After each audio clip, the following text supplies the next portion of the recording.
ये देश सुरक्षित है नरेंद्र मोदी के साथ। आतंकवाद को जड़ से उखाड़ने के लिए हम प्रतिबद्ध हैं। कश्मीर में अब शांति है। 2019-এর 5ই অগস্ট জম্মু কাশ্মীর থেকে 370 ধারার অবলুপ্তির পর থেকেই নাকি সেখানে শান্তি বিরাজ করছে। দীর্ঘদিন পরে সেখানে নাকি নির্বিবাদে ভোট হয়েছে। জম্মু কাশ্মীর জুড়ে নাকি এখন উন্নয়নের জোয়ার বইছে। দীর্ঘ কয়েক বছর ধরেই এই গালভরা দাবি করে আসছে কেন্দ্রের বিজেপি সরকার। গত মাসে সংসদে দাঁড়িয়েও এ নিয়ে বিরোধীদের তীব্র কটাক্ষ করে কেন্দ্রীয় স্বরাষ্ট্রমন্ত্রী অমিত শাহর দাবি, जम्मू कश्मीर এখন শুধুই শান্তি আর উন্নয়ন। कश्मीर में हम सब जानते थे कि पड़ोसी देश से आए दिन आतंकवादी घुसते थे, यहां बम धमाके करते थे, हत्याएं करते थे। एक भी त्योहार ऐसा नहीं होता था जो चिंता के बगैर जाता था।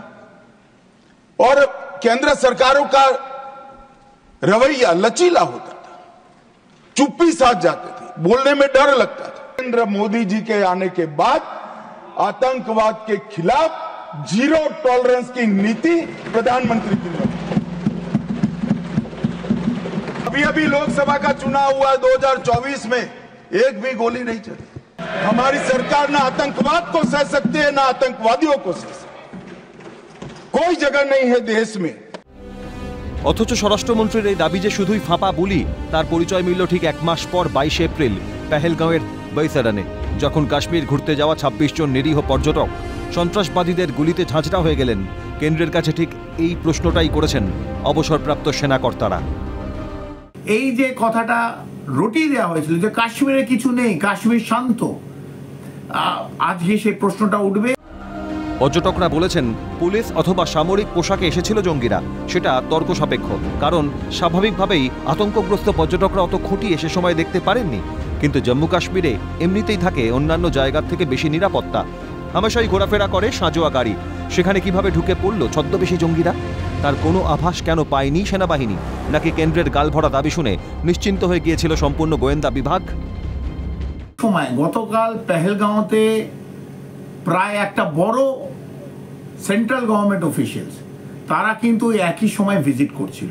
এই ইনফরমেশনটা কোথাও কোথাও লিক হয়েছিল। এর মধ্যে 3 জন কেরালা হাইকোর্টের জাজ ছিলেন। কাশ্মীর নিয়ে কি একটু বেশি আত্মতুষ্টিতে ভুগছিল কেন্দ্র? তেমনটাই মনে করছেন অবসরপ্রাপ্ত সেনাকর্তারা। ভয় তাদের বডি ক্যামেরা লাগানো ছিল।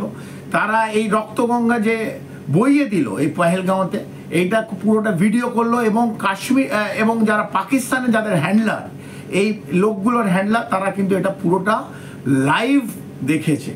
বারবার বলা there is normalcy back in Kashmir is a fallacy. এই কথাটা সত্যি নয়।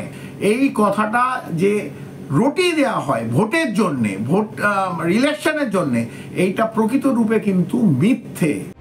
কোনো ঘটনার পর সেখানে গিয়ে কেন্দ্রীয় নেতাদের সান্ত্বনা বাক্য নয়, সক্রিয় পদক্ষেপ চাইছেন প্রাক্তন সেনাকর্তারা। They take the call. The central government has to give a reply. আমরা শুধু tall promises we are not happy. আমরা অ্যাকশন দেখতে চাই।